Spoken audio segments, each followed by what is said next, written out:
चलिए 76 का डालते हैं जरा। 4.215 gram of metallic carbonate, this much gram of metallic carbonate. अब मेटालिक कार्बोनेट क्या हो सकता है भाई? मोनोवेलेंट हुआ तो Na2CO3 जैसा होगा M2CO3, और डाइवेलेंट हुआ तो MgCO3। तो मैं तो सिंपल सा MCO3, M और ब्रैकेट में CO3 लिखता हूं। वॉज हीटेड, इसको जब हमने हीट करा तो carbon dioxide gas was evolved and it's found to measure 1336 ml 27 degree centigrade and 700 mm pressure. What is the equivalent weight of metal? देखिए मोल्स ऑफ CO2 निकाल देते हैं हम। Moles of CO2 N equal to PV by RT। Pressure की जगह पर मैं लिखता हूं 700 बाय 760। वॉल्यूम की जगह पर लिखता हूं 1.336 लीटर्स। R की जगह पर 0.0821 और T की जगह पर 300। तो मोल्स ऑफ CO2 इस तरह से आ गया। मोल्स ऑफ CO2 N जो है 700 इंटू 1.336 अपॉन 760 इंटू 8.21 इंटू 3। इससे हमें वेट ऑफ कार्बोनेट, ये मोल्स ऑफ कार्बोनेट भी होएगा, यही मोल्स ऑफ कार्बोनेट आयन होएगा। तो वेट ऑफ कार्बोनेट आयन आ गया। Weight of carbonate ion, moles into carbonate ion का वेट है 60 इंटू मॉलिक्यूलर वेट है 60। तो 700 into 1.336 upon 760 into 8.21 into 3 into 60 grams. ये वेट ऑफ कार्बोनेट आयन हो गया। तो वेट ऑफ मेटल आ जाएगा। Wait of metal, wait of metal that is total weight of carbon metal carbonate minus the weight of carbonate. देखिए जरा, मैं 0 से 0 cancel कर देता हूं, इधर 2 कर देता हूं, तो 700 into 1.336 into 2 upon 76 into 8.21। This is the wait of metal. अब मोल्स ऑफ CO2 से हम इक्विवेलेंट ऑफ CO2 निकाल देंगे और उतने ही इक्विवेलेंट मेटल के हो जाएंगे। तो मैं इक्विवेलेंट ऑफ CO2 लिखता हूं, इक्विवेलेंट ऑफ CO2 गैस। ये जो होगा moles 700 into 1.336 upon 760 into 8.1 into 3 into 2, इतने equivalent of CO2। This also equal to equivalent of metal. ये इक्विवेलेंट ऑफ मेटल हुआ। और इक्विवेलेंट ऑफ मेटल क्या होता है? Weight upon equivalent weight. Equivalent of metal is equal to weight upon equivalent weight. तो ये जो इक्विवेलेंट ऑफ मेटल है, जिसे हमने लिखा 700 into 1.336 into 2 upon 760 into 8.21 into 3, यह इक्विवेलेंट ऑफ मेटल है। This is equal to weight. Weight हमने ऊपर लिखी रखा है 4.215 minus 700 into 1.336 into 2 upon 76 into 8.21 upon equivalent weight. Solve it in order to get the equivalent weight. You will get some 12, nearly 12. Problem को solve करने का तरीका बड़े ध्यान से देखिए। हमने मोल्स ऑफ CO2 बड़ी आसानी से निकाल दिया, और मोल्स ऑफ CO2 जो आया उसी को हमने कहा moles of carbonate ion. PV/RT से मोल्स ऑफ CO2 आ गया, उतने ही मोल्स कार्बोनेट आयन के रहे होंगे मेटल कार्बोनेट में, तो मोल्स ऑफ कार्बोनेट आयन आ गया। मोल्स ऑफ कार्बोनेट आयन से वेट ऑफ कार्बोनेट आयन आ गया, moles of carbonate ion into 60, carbonate ion का मॉलिक्यूलर वेट 60 है, तो वेट ऑफ कार्बोनेट आयन आ गया। अब जो वेट ऑफ कार्बोनेट आयन है, मेटल कार्बोनेट में से कार्बोनेट आयन का वजन हटा दो तो वेट ऑफ मेटल हो गया। Now this is the wait of metal. अब वेट ऑफ मेटल, अब जितने मोल्स कार्बन डाइऑक्साइड के हैं उससे हमें इक्विवेलेंट ऑफ कार्बन डाइऑक्साइड आ जाएगा, और जितने इक्विवेलेंट कार्बन डाइऑक्साइड के उतने ही इक्विवेलेंट मेटल के, तो इस तरह से हमें इक्विवेलेंट ऑफ मेटल आ गए। अब equivalent of metal is wait of metal upon equivalent weight, तो इक्विवेलेंट ऑफ मेटल ये है, वेट ऑफ मेटल यह है अपॉन इक्विवेलेंट वेट। इसे सॉल्व कर दीजिए, इक्विवेलेंट वेट ऑफ मेटल आ जाएगा। इक्विवेलेंट वेट 12 आ रहा है, इसका मतलब वो मैग्नीशियम हो सकता है, मैग्नीशियम का इक्विवेलेंट वेट 12 ही होता है। 79th करेंगे अब इसके बाद, बड़े ध्यान से इसका सॉल्यूशन देख लीजिए, नोट डाउन कर लीजिए।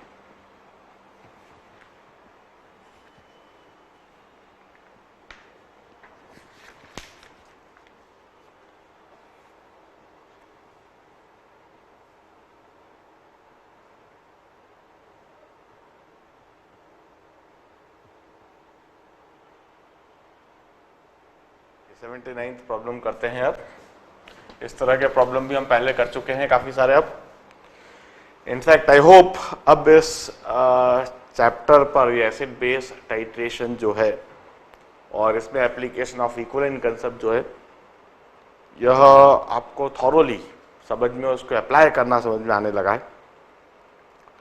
We are about to finish this section. The solution contain 4 gram of Na2CO3, 4 gram of Na2CO3 and NaCl in 250 ml solution. 25 ml sample, 25 ml of this solution require 50 ml of N/10 HCl. Calculate the percentage composition. Now देखिए, मैं कहता हूं Na2CO3 के x मोल मान लेता हूं और NaCl के y मोल मान लेता हूं, तो एक इक्वेशन तो बन गई, x into 106 plus y into 58.5 is equal to 4। एक इक्वेशन तो यह बन गई। अब इस 25 ml सैंपल में Na2CO3 के x/10 मोल होंगे और NaCl के y/10 मोल होंगे। पर खास बात, NaCl की HCl के साथ में कोई रिएक्शन नहीं है, जबकि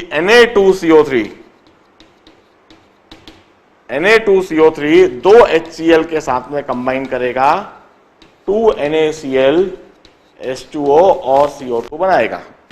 तो इसके जो x/10 मोल है वह x/10 इंटू 2 इक्वलेंट हो जाएंगे। तो x/10 into 2 equivalent would be equal to normality into volume in litres. इस तरीके से हमें x is equal to 25/100 moles हो गए,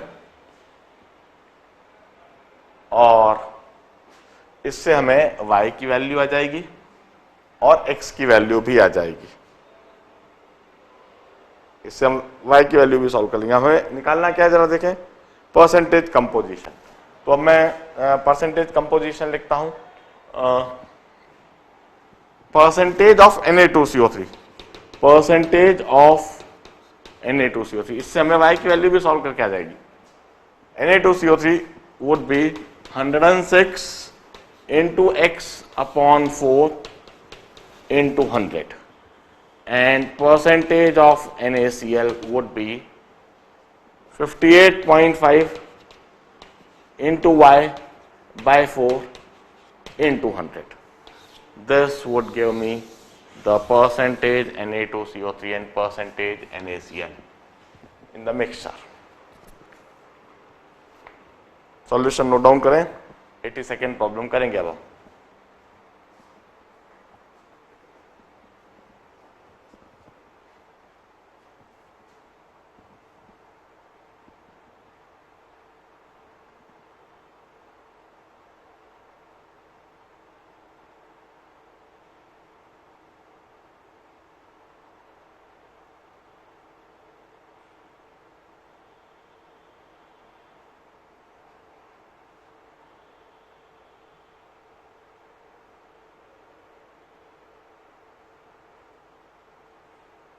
सेकेंड प्रॉब्लम सॉल्व करते हैं.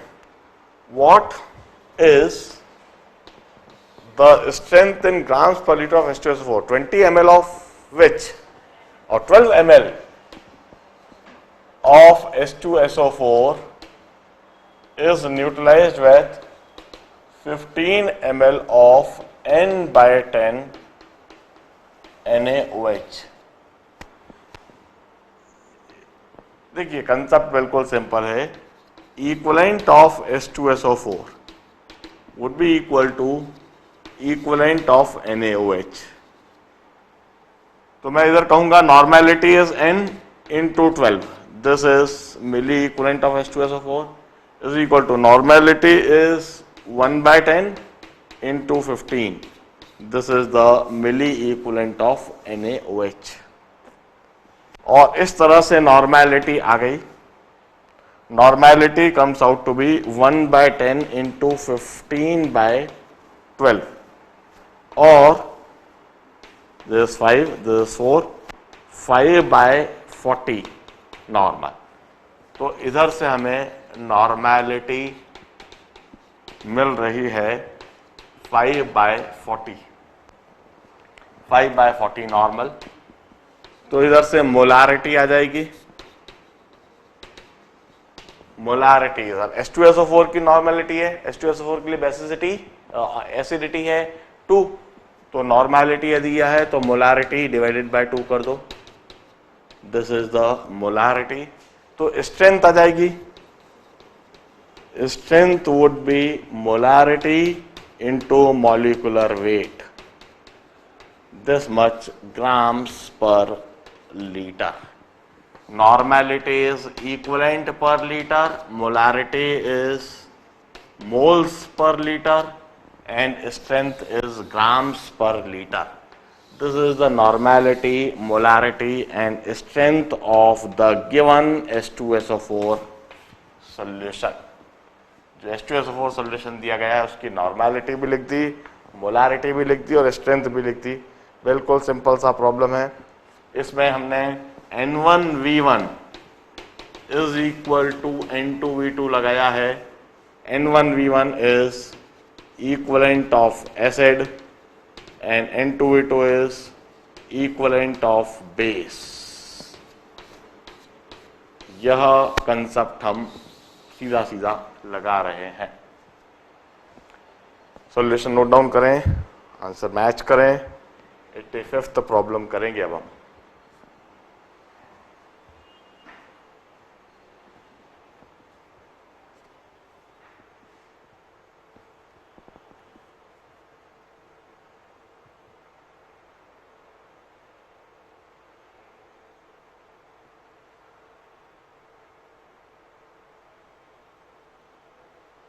वाला भी का डालते हैं. अब बिल्कुल आसान सा छोटा सा सवाल है यह. Number of oxalic acid molecule in 100 ml of 0.02 normal oxalic acid. Oxalic acid होता है COOH. 2 H positive ion release करता है और साथ में ऑक्सिलेट आयन. एसिडिटी होती है इसकी 2. तो अब नंबर ऑफ इक्विवेलेंट सबसे पहले लिख दें. number of equivalent is normality into volume in liters. Normality is 0.02, volume in liters is 100 by 1000. This is the number of equivalent. तो number of moles अब हम निकाल दें. number of moles होता है number of equivalent upon basicity. तो number of equivalent हमने लिख रखा है 0.02 into 100 by 1000 और इसकी बेसिसिटी 2 है. तो नंबर ऑफ मोल्स हमें दिखने लगा है, यह तो हो गया 10 और यह हो गया 10 to the power -2, तो 10 to the power -3 मोल्स है. अब नंबर ऑफ मॉलिक्यूल्स पूछा है, तो number of molecules Avogadro's hypothesis लगा रहे हैं. number of moles into Avogadro's number 6.023 into 10 to the power 23. तो number of molecules जो हो जाएंगे that is 6.023 into 10 to the power 20 molecules.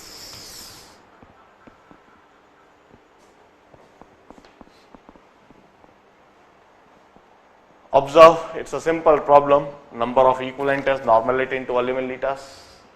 Number of equivalent से नंबर ऑफ मोल्स निकाला, number of equivalent upon basicity, number of moles आ गया, number of moles हमने Avogadro's hypothesis से नंबर ऑफ मॉलिक्यूल्स निकाल दिया. About to finish, last chapter हम section 1 का करते हैं.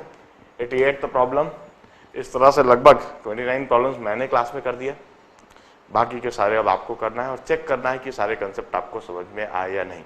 इसे देखिए, नोट डाउन कीजिए और 88 प्रॉब्लम सॉल्व करते हैं.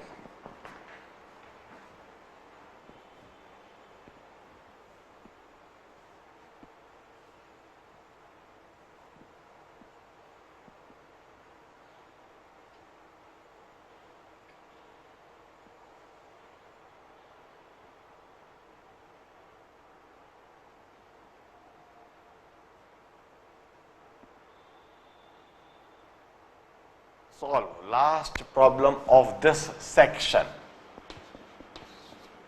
और इसी प्रॉब्लम के साथ आई एक्सपेक्ट कि आपको इक्विवेलेंट कंसेप्ट का एप्लीकेशन एसिड बेस्ड टाइट्रेशन में तो परफेक्टली समझ में आ गया है. What volume of HNO3? What volume of HNO3?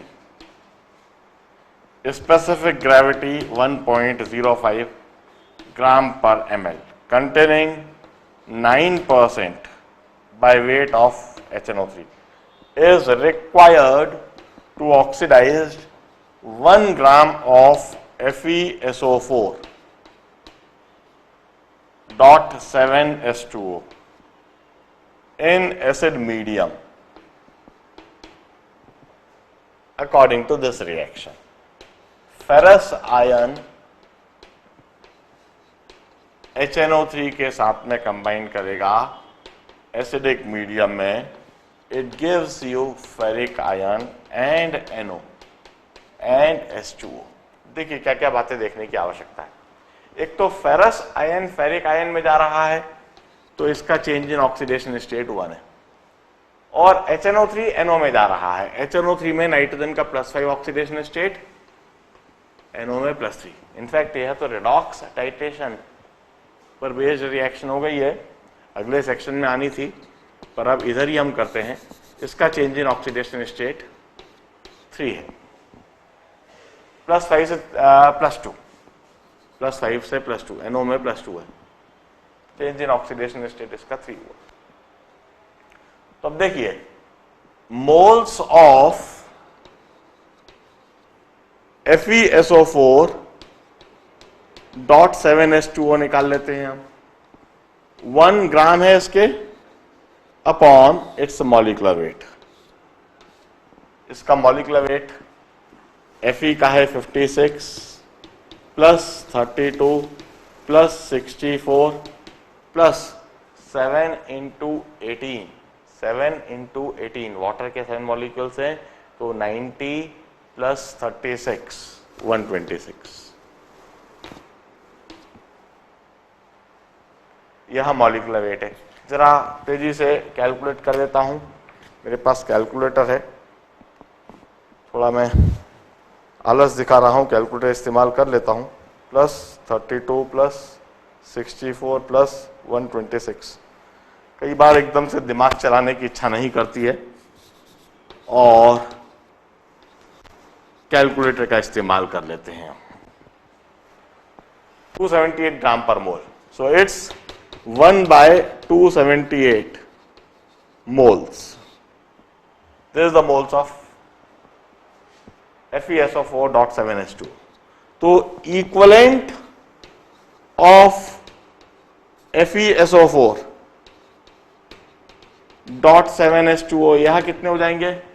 Number of moles into 1। This is the equivalent of FeSO4.7H2O। तो मैं कहता हूं इतने ही इक्वलेंट HNO3 के होंगे।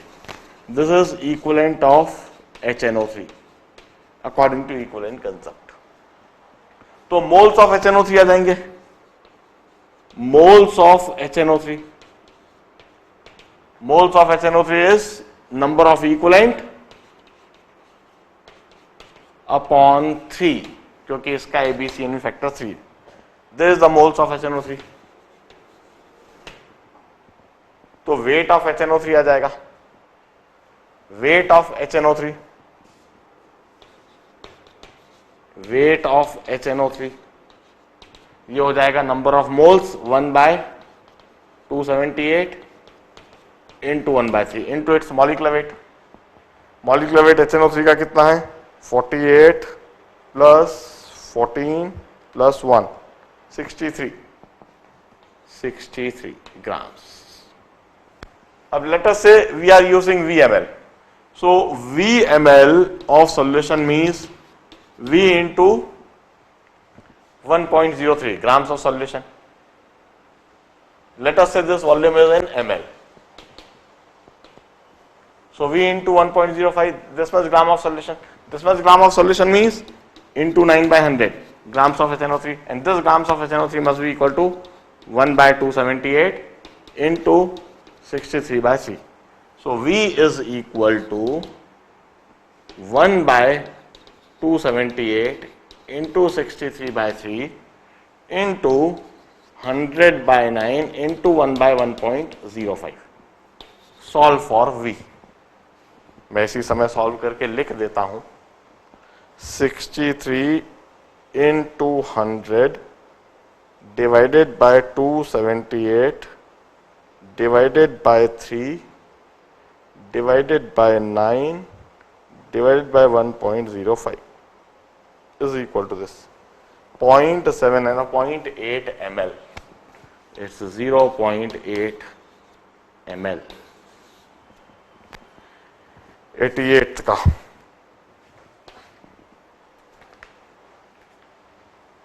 this is the answer. And with that I had finished section 1 of this topic, this chapter. Chemical calculation part 3 में हम पूरी तरह से इक्विवेलेंट कंसेप्ट को सीख रहे हैं। इस सेक्शन 1 में हमने यह सीखा इक्विवेलेंट वेट का डिटर्मिनेशन और इक्विवेलेंट कंसेप्ट का application in volumetric analysis in acid base titration. अब कल से हम स्टार्ट करेंगे सेक्शन 2, और सेक्शन 2 में जो हम पढ़ने और सीखने जा रहे हैं दैट इज रिडॉक्स टाइट्रेशन। और रिडॉक्स टाइट्रेशन में हम ऑक्सीडेशन रिडक्शन पर बेस्ड रिएक्शंस देखेंगे, और ऑक्सीडेशन रिडक्शन रिएक्शन में किस तरह से इक्विवेलेंट कंसेप्ट लगाया जाएगा और किस तरह से उसके प्रॉब्लम सॉल्व करे जाएंगे, यह बात हम सीखेंगे सेक्शन 2 में। और पहले मैं थ्योरी समझाऊंगा बेसिक कुछ केमिकल रिएजेंट के बारे में जो रिडॉक्स टाइट्रेशन में इस्तेमाल होते हैं। फिर वंस अगेन प्रॉब्लम्स के ही द्वारा हम पूरा रिडॉक्स टाइट्रेशन को समझेंगे। इसमें जितने ही प्रॉब्लम दिए हैं उसके 1/3 प्रॉब्लम मैं सॉल्व कर रहा हूं, और उन 1/3 प्रॉब्लम को सॉल्व करते समय सारी कंडीशंस बताऊंगा और कैसे कंसेप्ट को डेवलप करना, कैसे प्रॉब्लम को सॉल्व करना वह सिखाऊंगा। रिमेनिंग 2/3 प्रॉब्लम आपको सॉल्व करना है। आई होप यह प्रॉब्लम पूरा समझ में आ गया। इनफैक्ट यह रिडॉक्स टाइट्रेशन पर ही बेस्ड था। इसमें Fe का ऑक्सीडेशन हो रहा था, HNO3 का रिडक्शन हो रहा था। हमने चेंज इन ऑक्सीडेशन Fe का निकाला और change in oxidation state nitrogen का देखा, और नंबर ऑफ मोल्स हमने पहले निकाले HNO3 FeSO4 के, और नंबर ऑफ मोल्स हमने इक्विवेलेंट ऑफ FeSO4 निकाला। उसको हमने इक्विवेलेंट कंसेप्ट से कहा कि उतने ही इक्विवेलेंट HNO3 के हैं, और इक्विवेलेंट ऑफ HNO3 से हमने मोल्स ऑफ HNO3 निकाले, और मोल्स ऑफ HNO3 से हमने वेट ऑफ HNO3 निकाला, और वेट ऑफ HNO3 से हमने volume of HNO3 solution determine कर दिया। That's all for today, good bye. और इनफैक्ट बाकी के प्रॉब्लम्स को आप कोशिश कीजिए, I wish you all the best. अधिक से अधिक प्रॉब्लम्स आपको करना है। आई डू नॉट थिंक कि आपको कोई प्रॉब्लम नहीं बनेगा, ऐसा कोई प्रॉब्लम आपको मिलेगा नहीं जिसका आप कंसेप्ट या थ्योरी नहीं जानते हो। सारे प्रॉब्लम के सारे कंसेप्ट, सारी थ्योरी को आप जानते हो। हाँ, आपसे सिली मिस्टेक्स जरूर हो सकती है कैलकुलेशन में। If you avoid your silly mistakes, आपसे सारे प्रॉब्लम्स बनेंगे, आप सॉल्व कर सकोगे, आपको आंसर आने लगेंगे। इनिशियली कुछ प्रॉब्लम्स में कैलकुलेशंस में आपकी मिस्टेक हो सकती है, 2, 4, 8, 10 सवालों के बाद वह मिस्टेक भी नहीं होंगी और आपसे सारे सवाल परफेक्टली होने लगेंगे। Good bye, good day, all the best.